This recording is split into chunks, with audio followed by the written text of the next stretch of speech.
जय श्री कृष्णा। आज की वीडियो को जो एपिसोड मेरा इसको स्टार्ट करने से पहले मैं आपको एक अपने मन की बात कहना चाहती हूँ।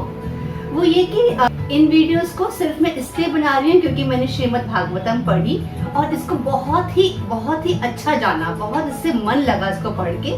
तो मुझे लगा कि ये सबको हम सबको इस अपने भागवतम के बारे में पता होना चाहिए।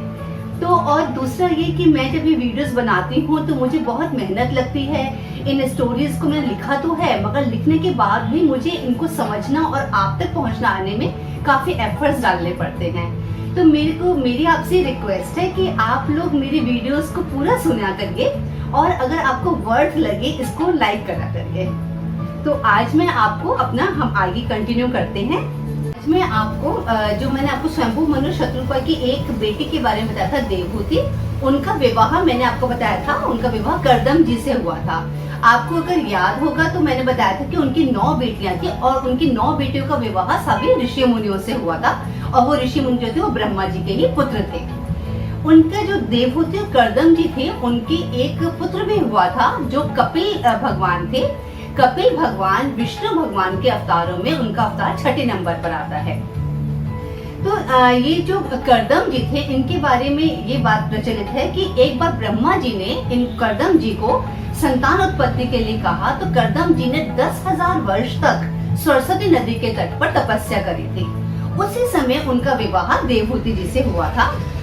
देवहूति जी ने क्योंकि अपने पति की उस तपस्या के अंदर देवहूति ने अपने पति की तपस्या में विघ्न ना पड़ जाए, इस वजह से उनकी बहुत सेवा करी थी और उनका पति व्रत जो कर्दम जी अपने पति व्रत निभाए, इस चीज की उन्होंने उतने ही लंबे समय तक इंतजार करी थी।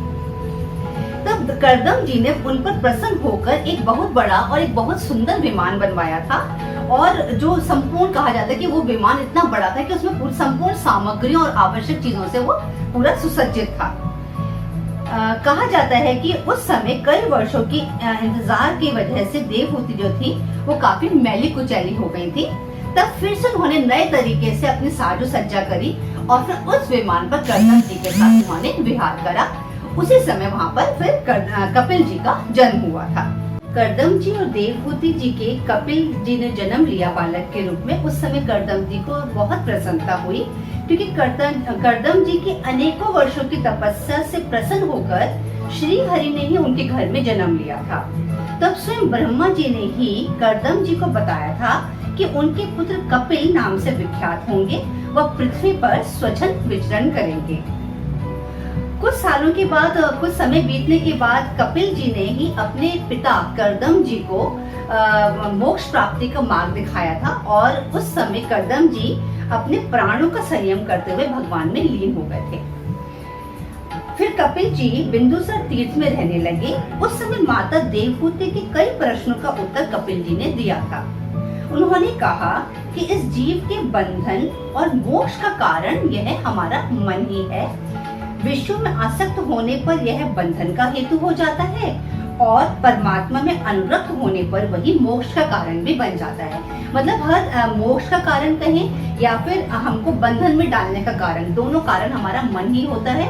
अगर हमारा मन विषयों में आसक्त हो जाता है तो वो हमको बंधनों में डाल देता है और अगर वही हमारा मन जो है वो परमात्मा में लीन हो जाता है तो हमको मोक्ष की तरफ लेकर जाता है।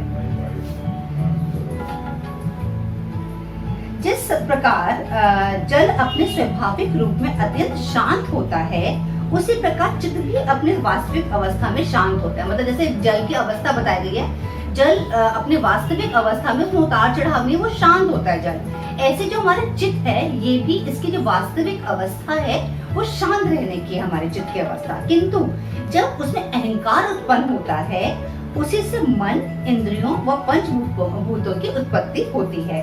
अब आगे जो कपिल जी हैं वो जैसे जो देह गेह में आसक्त पुरुषों की अधोगति का वर्णन अपनी माता से कर रहे हैं। जीव सुख की अभिलाषा से जिन जिन वस्तुओं को बड़े कष्ट से प्राप्त करता है उसे भगवान काल विनष्ट कर देते हैं। यह जीव अपने इस नाशवान शरीर तथा उसके संबंधियों के घर, खेत और धन को मोहवश नित्य मान बैठता है।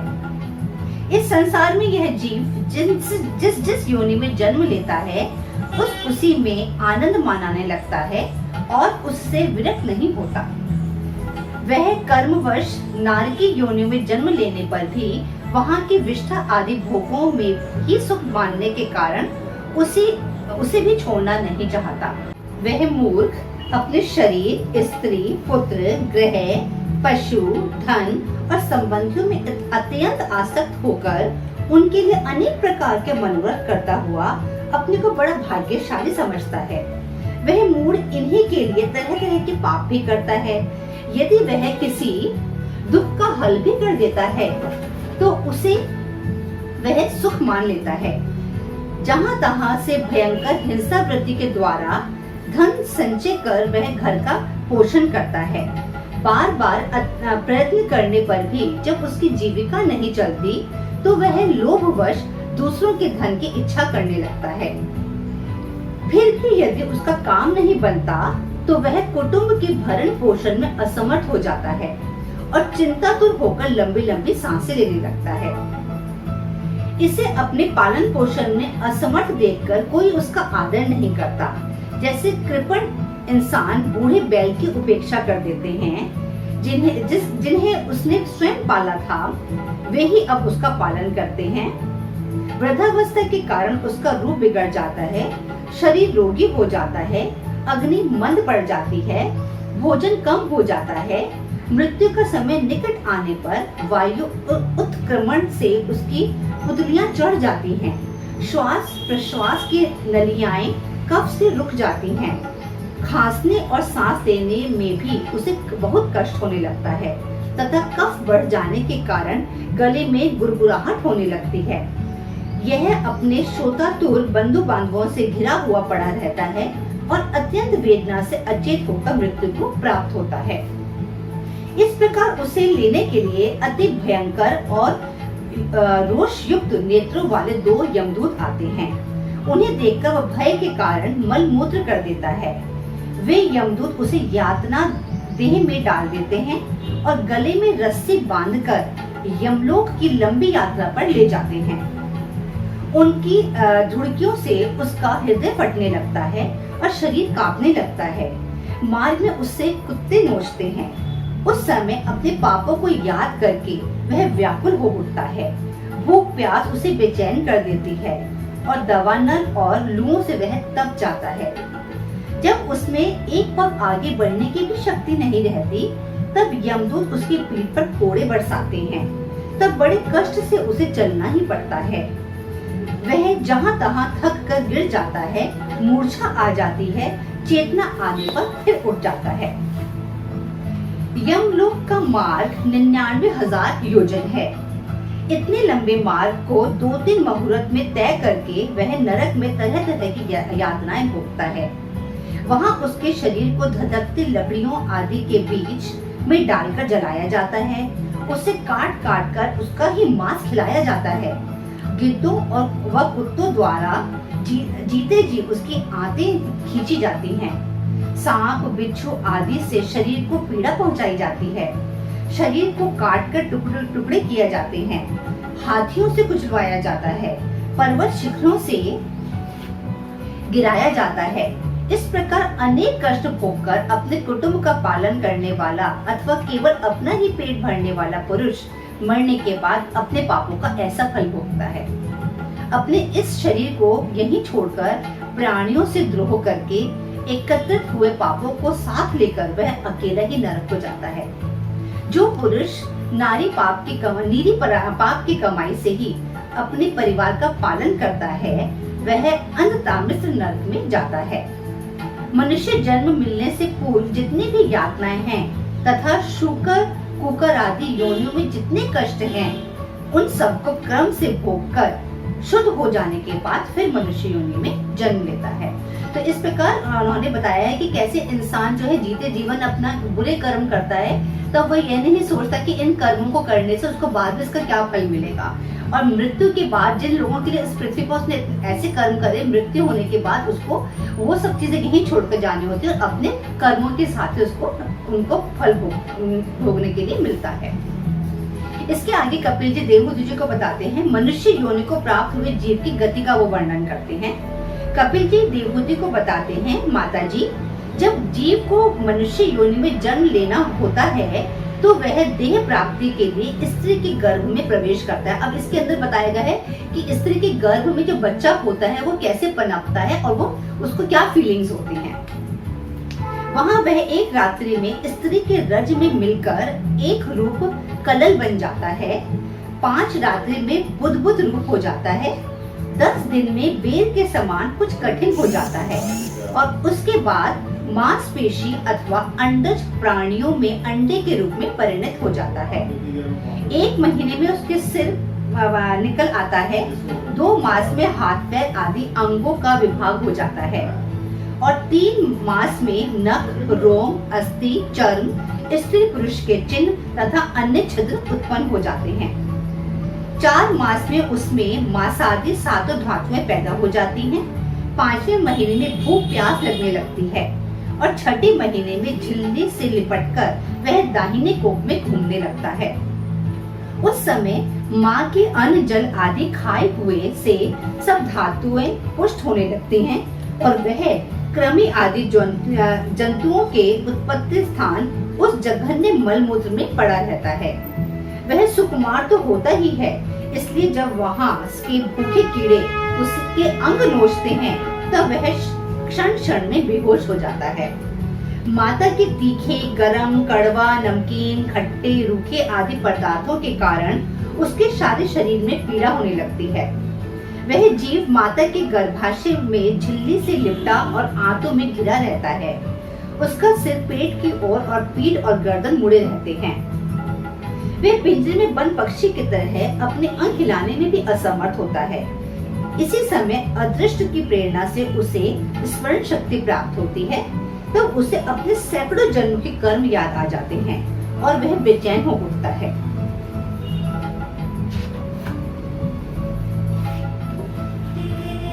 सातवां महीना आने पर उसमें ज्ञान शक्ति को भी उन्मेष हो जाता है, तब वह हाथ जोड़कर प्रभु की स्तुति करता है।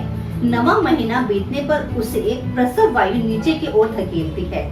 वह अत्यंत व्याकुल हो जाता है, तब वह भगवान से प्रार्थना करता है कि मैं अपनी बुद्धि की सहायता से शीघ्र ही इस संसार रूप समुद्र को पार कर लूंगा, जिससे यह दुख मुझे फिर से ना मिले। जब वह नीचे की ओर धकेला जा रहा होता है, तब उसकी श्वास की गति रुक जाती है और पूर्व स्मृति नष्ट हो जाती है। उसका गर्भवास का सारा ज्ञान नष्ट हो जाता है और वह जोर जोर से रोने लगता है। तब कभी उस शिशु को मच्छर, खटमल आदि काटते हैं, तब वह खुजलाने में असमर्थ होकर बड़ा कष्ट पाता है। इस प्रकार वह बालक युवावस्था में पहुंचता है, तब उसका अभिमान, क्रोध, काम बढ़ जाता है और वह मैं मेरेपन का अभिमान करने लगता है। उसके सभी सद्गुण नष्ट हो जाते हैं और फिर जीवन के चक्र में फंसकर वृद्धावस्था में पहुंच जाता है। वह अंत में मृत्यु आ जाती है।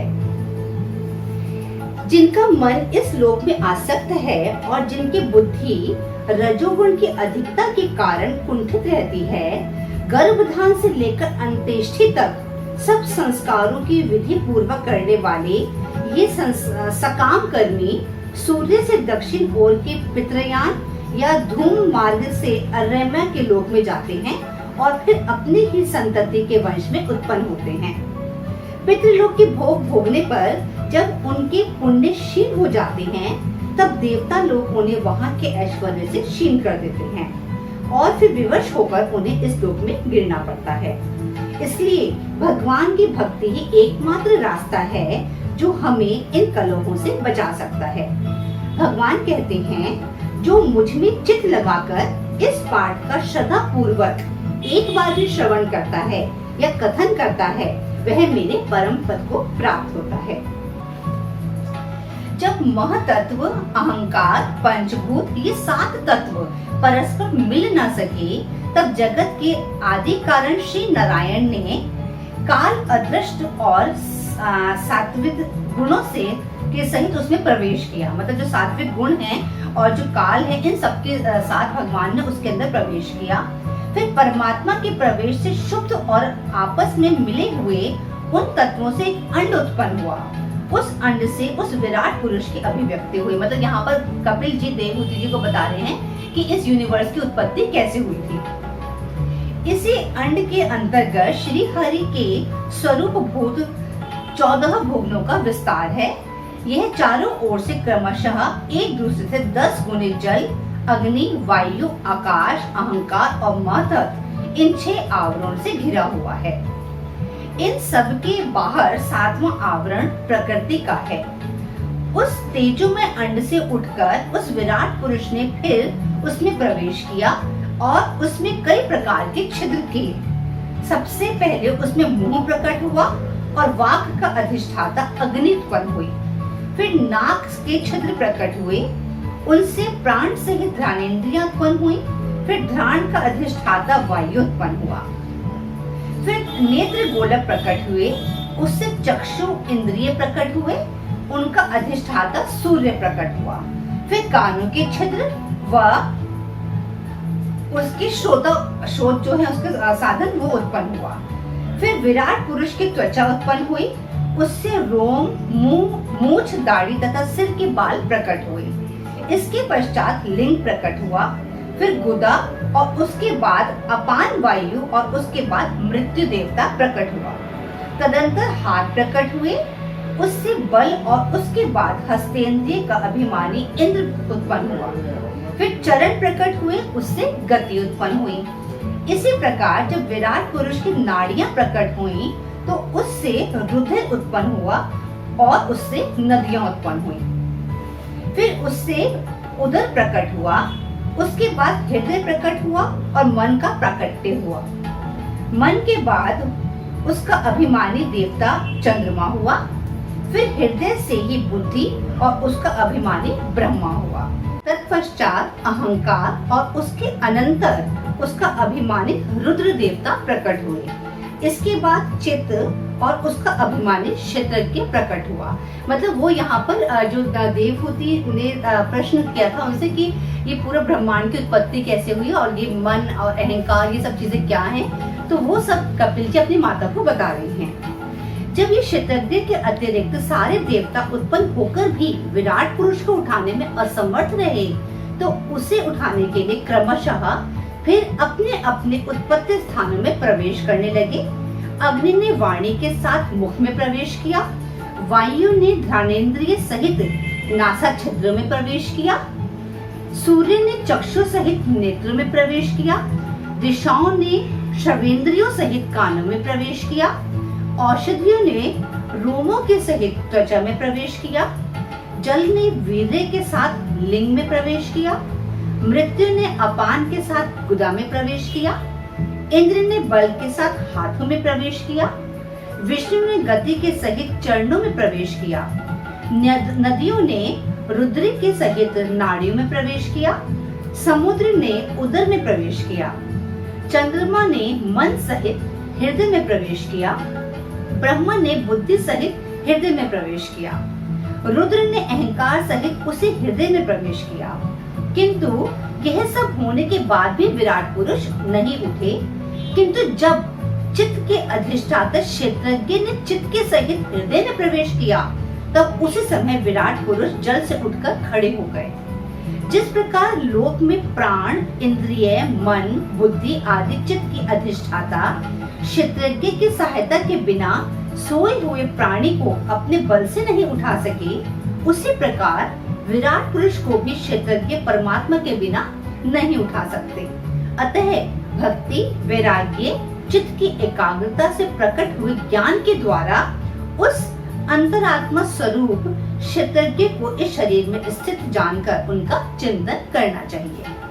तो आज काफी लंबी वीडियो हो गई है और बट आज का ये अच्छा था कि मैंने आपको जो कपिल जो थे उन्होंने अपने माता को पूरा प्रवचन दिए थे, जो सारी बातें बताई थी, आज मैंने आपको वो सारा सुनाया है। उम्मीद करती हूँ आपको सब अच्छा लगा होगा। नेक्स्ट वीडियो में दोबारा से मिलती हूँ, तब तक के लिए हरे कृष्णा।